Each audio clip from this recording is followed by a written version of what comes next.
Hi hello ಎಲ್ಲರಿಗೂ ನಮಸ್ಕಾರ. ಜ್ಯೋತಿ ಪಾಕಶಾಲೆಗೆ ತಮ್ಮೆಲ್ಲರಿಗೂ ಸ್ವಾಗತ. ಈ ಬೇಸಿಗೆ ಕಾಲದಲ್ಲಿ ತಂಪು ತಂಪಾಗಿ ಜ್ಯೂಸ್ ಕುಡಿಬೇಕು ಅಂದಾಗ, ಇನ್ಸ್ಟೆಂಟಾಗಿ ಜ್ಯೂಸ್ ಕುಡಿಬೇಕು ಅಂದಾಗ ಒಮ್ಮೆ ಈ ರೀತಿ ಜೀರಾನ ಬಳಸಿ ಜೀರಾ ಜ್ಯೂಸ್ ಲಿಕ್ವಿಡ್ ಅಥವಾ ಜೀರಾ ಸ್ಕ್ವ್ಯಾಶನ್ನು ಪ್ರಿಪೇರ್ ಮಾಡಿ ಒಂದು 6 ತಿಂಗಳ ತನಕ ಇದನ್ನು ಸ್ಟೋರ್ ಮಾಡಿ ಯಾವಾಗ ಬೇಕೋ ಆವಾಗ ನಾವು ಇನ್ಸ್ಟೆಂಟಾಗಿ ಈ ಜೀರಾ ಜ್ಯೂಸನ್ನು ಪ್ರಿಪೇರ್ ಮಾಡ್ಕೊಳ್ಬೋದು. ಬನ್ನಿ, ಈ ಸಿಂಪಲ್ ಆಗಿರುವಂತಹ ರುಚಿಕರವಾಗಿರುವಂತಹ ಜೀರಾ ಸ್ಕ್ವ್ಯಾಶ್ ಅಥವಾ ಜೀರಾ ಜ್ಯೂಸ್ ಲಿಕ್ವಿಡನ್ನು ಯಾವ ರೀತಿ ಮಾಡೋದು ಅಂತ ನೋಡೋಣ.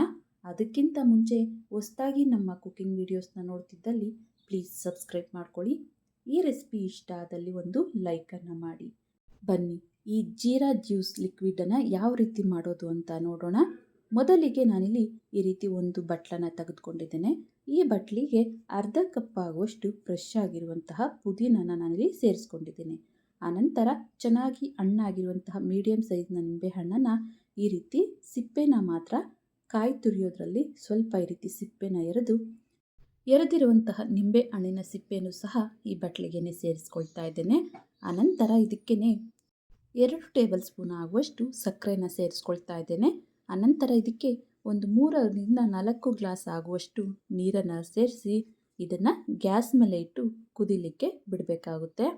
ಇದನ್ನು ಮಿನಿಮಮ್ ಅಂದರೂ ಒಂದು 5ರಿಂದ 8 ನಿಮಿಷಗಳ ಕಾಲ ಕುದಿಲಿಕ್ಕೆ ಬಿಡಬೇಕು. ಈ ಪುದೀನ ಎಲ್ಲ ಕಲರ್ ಬಿಟ್ಕೊಳ್ಬೇಕು, ಹಾಗೆಯೇ ಈ ನಿಂಬೆಹಣ್ಣಿನ ಸಿಪ್ಪೆ ಎಲ್ಲ ಫ್ಲೇವರ್ ಬಿಟ್ಕೊಳ್ಬೇಕು. ನೋಡಿ, ಈ ರೀತಿ ಎಲ್ಲ ಚೆನ್ನಾಗಿ ಕುದಿ ಬಂದ ನಂತರ ಈಗ ಗ್ಯಾಸನ್ನು ಆಫ್ ಮಾಡಿ ಈ ನೀರನ್ನು ಫುಲ್ ತಣ್ಣಗಾಗಲಿಕ್ಕೆ ಬಿಡಬೇಕಾಗುತ್ತೆ. ನೋಡಿ, ಗ್ಯಾಸನ್ನು ಆಫ್ ಮಾಡಿ ಇದನ್ನು ಸೈಡ್ಗೆ ತೆಗೆದಿಟ್ಟಿದ್ದೇನೆ.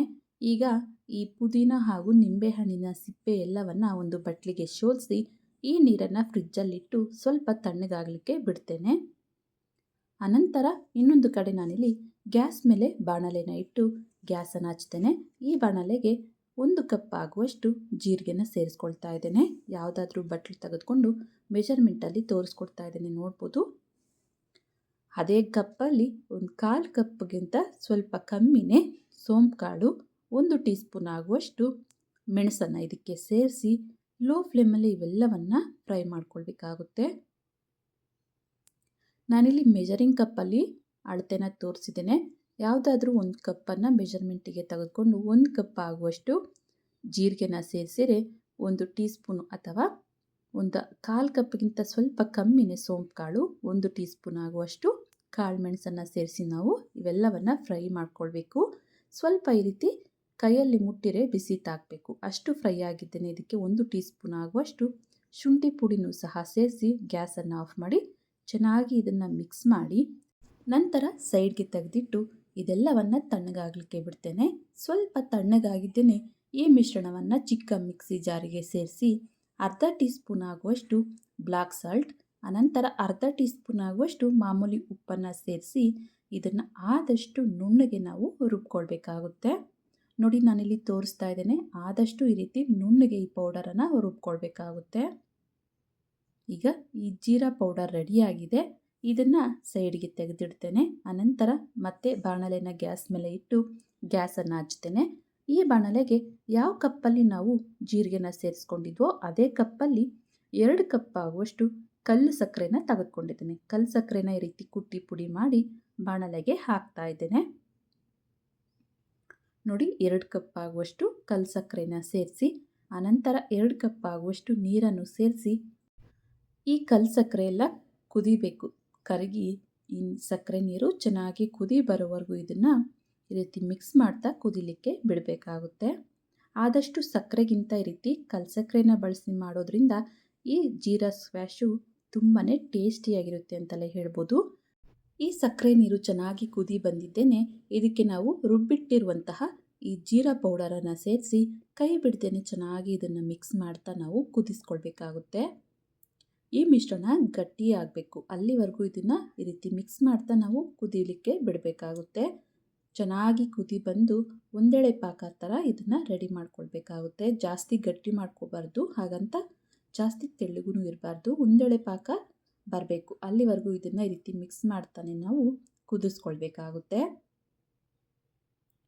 ಈಗಂತೂ ಬೇಸಿಗೆ ಕಾಲ, ಅಂಗಡಿಯಿಂದ ತಂದು ಜ್ಯೂಸ್ ಕುಡಿಯೋದಕ್ಕಿಂತ ಮನೆಯಲ್ಲೇ ಈ ರೀತಿ ಸ್ಕ್ವ್ಯಾಶನ್ನು ರೆಡಿ ಮಾಡಿ ಇನ್ಸ್ಟೆಂಟಾಗಿ ಜ್ಯೂಸ್ ಕುಡಿಬೇಕು ಅನ್ನಿಸ್ದಾಗ ಗ್ಲಾಸ್ಗೆ ಹಾಕಿ ನಾವು ಮಿಕ್ಸ್ ಮಾಡಿ ಕೊಡ್ಬೋದು, ಮಕ್ಕಳಿಗಾಗಲಿ ದೊಡ್ಡವರಿಗಾಗಲಿ. ನೋಡಿ ಚೆನ್ನಾಗಿ ಕುದೀತಿದೆ. ಈ ಮಿಶ್ರಣ ಇನ್ನೂ ಸ್ವಲ್ಪ ಗಟ್ಟಿಯಾಗಬೇಕು, ಹಾಗೆಯೇ ಒಂದೆಳೆ ಪಾಕ ಬರಬೇಕು. ಯಾರೆಲ್ಲ ಇನ್ನೂ ಸಬ್ಸ್ಕ್ರೈಬ್ ಮಾಡ್ಕೊಳ್ದೆ ವಿಡಿಯೋನ ನೋಡ್ತಿದ್ದಲ್ಲಿ ಪ್ಲೀಸ್ ಸಬ್ಸ್ಕ್ರೈಬ್ ಮಾಡ್ಕೊಳ್ಳಿ. ಬೆಲ್ ಐಕಾನ್ ಮೇಲೆ ಕ್ಲಿಕ್ ಮಾಡಿ ಆಲ್ ಅನ್ನೋ ಆಪ್ಷನ್ನ ಆನ್ ಮಾಡ್ಕೊಳ್ಳಿ. ನಾನು ಯಾವುದೇ ಹೊಸ ವಿಡಿಯೋನ ಅಪ್ಲೋಡ್ ಮಾಡಿದ್ರೆ ನಿಮಗೆ ನೋಟಿಫಿಕೇಷನ್ ಬರುತ್ತೆ. ನೋಡ್ಬೋದು ಮಿಶ್ರಣ ಗಟ್ಟಿಯಾಗ್ತಿದೆ. ಈಗ ತೋರಿಸ್ತೇನೆ ನೋಡ್ಬೋದು. ಈ ರೀತಿ ಒಂದೆಳೆ ಪಾಕ ನಮಗೆ ಬರಬೇಕು. ಈ ಮಿಶ್ರಣ ಈ ರೀತಿ ಒಂದೆಳೆ ಪಾಕ ಬಂತು ಅಂದಲ್ಲಿ ಈ ಜೀರಾ ಸ್ಕ್ವ್ಯಾಶ್ ರೆಡಿ ಆದಂಗೆ ನೋಡಿ ಈ ರೀತಿ ಪ್ರಿಪೇರ್ ಮಾಡ್ಕೊಳ್ಬೇಕಾಗುತ್ತೆ. ಈಗ ಗ್ಯಾಸನ್ನು ಆಫ್ ಮಾಡಿ ಇದನ್ನು ಫುಲ್ ತಣ್ಣಗಾಗಲಿಕ್ಕೆ ಬಿಡಬೇಕಾಗುತ್ತೆ. ನೋಡಿ ಈ ಜೀರಾ ಸ್ಕ್ವ್ಯಾಶ್ ಫುಲ್ ತಣ್ಣಗಾಗಿದೆ. ಈಗ ಇದಕ್ಕೆ 2 ಮೀಡಿಯಂ ಗಾತ್ರದ ನಿಂಬೆಹಣ್ಣಿನ ರಸನ ಇದಕ್ಕೆ ಸೇರಿಸ್ಕೊಳ್ತಾ ಇದ್ದೇನೆ. ಫುಲ್ ತಣ್ಣಗಾದ ನಂತರ ನಾವು ಈ ನಿಂಬೆಹಣ್ಣಿನ ರಸನ ಸೇರಿಸ್ಕೊಳ್ಬೇಕಾಗುತ್ತೆ. ನಿಂಬೆಹಣ್ಣಿನ ರಸನ ಸೇರಿಸಿ ಚೆನ್ನಾಗಿ ಇದನ್ನು ಮಿಕ್ಸ್ ಮಾಡಿ ನಂತರ ಇದನ್ನು ಗ್ಲಾಸ್ ಬಾಟಲ್ ಅಥವಾ ಪ್ಲಾಸ್ಟಿಕ್ ಬಾಟಲಲ್ಲಿ ಸ್ಟೋರ್ ಮಾಡ್ಕೊಳ್ಬೋದು. ನಾನಿಲ್ಲಿ ಈ ರೀತಿ ಗ್ಲಾಸ್ ಬಾಟಲನ್ನು ತೆಗೆದುಕೊಂಡಿದ್ದೇನೆ. ಈ ಬಾಟಲ್ಗೆ ಈ ಜೀರಾ ಸ್ಕ್ವ್ಯಾಶನ್ನು ತುಂಬಿಸ್ತೇನೆ. ಈ ರೀತಿ ಗ್ಲಾಸ್ ಬಾಟಲಲ್ಲಿ ನಾನಿಲ್ಲಿ ಜೀರಾ ಸ್ಕ್ವ್ಯಾಶನ್ನು ಸ್ಟೋರ್ ಮಾಡ್ಕೊಳ್ತಾ ಇದ್ದೇನೆ. ಈಗ ಈ ಜೀರಾ ಸ್ಕ್ವ್ಯಾಶ್ ಅಥವಾ ಜೀರಾ ಜ್ಯೂಸ್ ಲಿಕ್ವಿಡನ್ನು ಬಳಸಿ ಜೀರಾ ಜ್ಯೂಸನ್ನು ಯಾವ ರೀತಿ ಮಾಡೋದು ಅಂತ ನೋಡೋಣ ಬನ್ನಿ. ಮೊದಲಿಗೆ ನಾವು ಒಂದು ಬಟ್ಲಿಗೆ ಪುದೀನ ಹಾಗೂ ನೀರನ್ನು ಸೇರಿಸಿ ಕುದಿಸಿ ಫ್ರಿಜ್ಜಲ್ಲಿ ಇಟ್ಟಿದ್ವಲ್ಲ, ಆ ನೀರನ್ನು ತೆಗೆದುಕೊಂಡಿದ್ದೇನೆ. ಈ ರೀತಿ ಶೋಧಿಸಿ ನಾನಿಲ್ಲಿ ಫ್ರಿಜ್ಜಲ್ಲಿ ಇಟ್ಟಿದ್ದೆ. ಸ್ವಲ್ಪ ತಣ್ಣಗಾದ ನಂತರ ಈ ನೀರಿಗೆ ನಾನು ಸ್ವಲ್ಪ ಪುದೀನನ ಈ ರೀತಿ ಕೈಯಲ್ಲೇ ಮುರಿದು ಸೇರಿಸ್ಕೊಳ್ತಾ ಇದ್ದೇನೆ. ಅನಂತರ ಒಂದು ಅರ್ಧ ಹೋಳಾಗುವಷ್ಟು ನಿಂಬೆಹಣ್ಣನ್ನು ಈ ರೀತಿ ರೌಂಡ್ ಶೇಪಲ್ಲಿ ಕಟ್ ಮಾಡಿ ನಿಂಬೆಹಣ್ಣನ್ನು ಸಹ ಈ ರೀತಿ ಸೇರಿಸ್ಕೊಳ್ತಾ ಇದ್ದೇನೆ.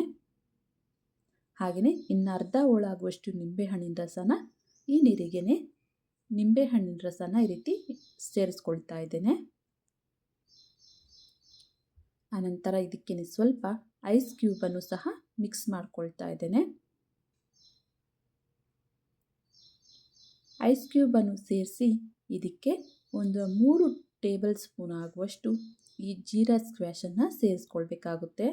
ಎಷ್ಟು ಗ್ಲಾಸ್ ನಾವು ಜ್ಯೂಸನ್ನು ಮಾಡ್ಕೊಳ್ತೀವೋ ನೋಡಿಕೊಂಡು ಅಷ್ಟು ಈ ಜೀರಾ ಸ್ಕ್ವ್ಯಾಶನ್ನು ಸೇರಿಸ್ಕೊಳ್ಬೇಕಾಗುತ್ತೆ.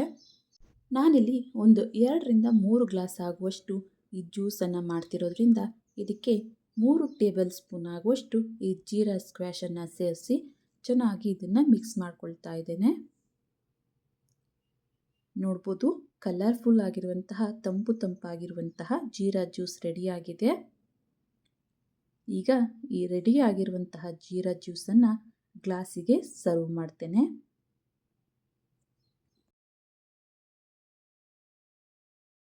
ಈ ರೀತಿಯಾಗಿ ಜೀರಾ ಸ್ಕ್ವ್ಯಾಶನ್ನು ರೆಡಿ ಮಾಡಿ 6 ತಿಂಗಳ ತನಕ ಸ್ಟೋರ್ ಮಾಡ್ಕೊಳ್ಬೋದು. ನಮಗೆ ಯಾವಾಗ ಜ್ಯೂಸ್ ಕುಡಿಬೇಕು ಅನಿಸುತ್ತೋ ಆವಾಗ 1 ಟೇಬಲ್ ಸ್ಪೂನ್ ಆಗುವಷ್ಟು ಸ್ಕ್ವ್ಯಾಶನ್ನು ಗ್ಲಾಸಿಗೆ ಸರ್ವ್ ಮಾಡಿ ತಂಪಾಗಿರುವಂತಹ ನೀರು ಹಾಗೆಯೇ ಸ್ವಲ್ಪ ನಿಂಬೆಹಣ್ಣಿನ ರಸನ ಸೇರಿಸಿ ಮಿಕ್ಸ್ ಮಾಡಿ ಸರ್ವ್ ಮಾಡ್ಬೋದು. ಇನ್ಸ್ಟೆಂಟ್ ಆಗಿರುವಂತಹ ಜೀರಾ ಜ್ಯೂಸ್ ರೆಡಿ ಆಯಿತು ಅಂತಲೇ ನೋಡ್ಬೋದು. ಜೀರಾ ಜ್ಯೂಸ್ ರೆಡಿಯಾಗಿದೆ. ಈಗ ಗ್ಲಾಸ್ಗೂ ಸಹ ಸ್ವಲ್ಪ ಐಸ್ ಕ್ಯೂಬನ್ನು ಸೇರಿಸಿ ತಂಪಾಗಿ ಸರ್ವ್ ಮಾಡ್ತಾ ಇದ್ದೇನೆ. ನೋಡೋಕ್ಕೆ ಎಷ್ಟು ಕಲರ್ಫುಲ್ ಆಗಿದೆಯೋ ಕುಡಿಲಿಕ್ಕೂ ಅಷ್ಟೇ ತಂಪಾಗಿ ಅಷ್ಟೇ ಟೇಸ್ಟಿಯಾಗಿದೆ ಈ ಜೀರಾ ಜ್ಯೂಸ್ ರೆಸಿಪಿ. ನೋಡಿದ್ರಲ್ಲ ಜೀರಾ ಜ್ಯೂಸ್ ಲಿಕ್ವಿಡ್ ಅಥವಾ ಜೀರಾ ಸ್ಕ್ವ್ಯಾಶ್ ಮಾಡುವ ವಿಧಾನ. ಈ ರೀತಿ ಸ್ಕ್ವ್ಯಾಶನ್ನು ರೆಡಿ ಮಾಡಿ ಇನ್ಸ್ಟೆಂಟಾಗಿ ಜೀರಾ ಜ್ಯೂಸನ್ನು ರೆಡಿ ಮಾಡ್ಕೊಳ್ಬೋದು. ಈ ಜ್ಯೂಸ್ ರೆಸಿಪಿ ನಿಮಗೆ ಇಷ್ಟ ಆಗಿದೆ ಅಂದ್ಕೊಳ್ತೇನೆ.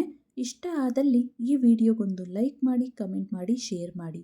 ಇನ್ನು ಯಾರೆಲ್ಲ ಸಬ್ಸ್ಕ್ರೈಬ್ ಮಾಡ್ಕೊಳ್ದೆ ವಿಡಿಯೋನ ನೋಡ್ತಿದ್ದಲ್ಲಿ ಪ್ಲೀಸ್ ಸಬ್ಸ್ಕ್ರೈಬ್ ಮಾಡ್ಕೊಳ್ಳಿ. ಧನ್ಯವಾದಗಳು.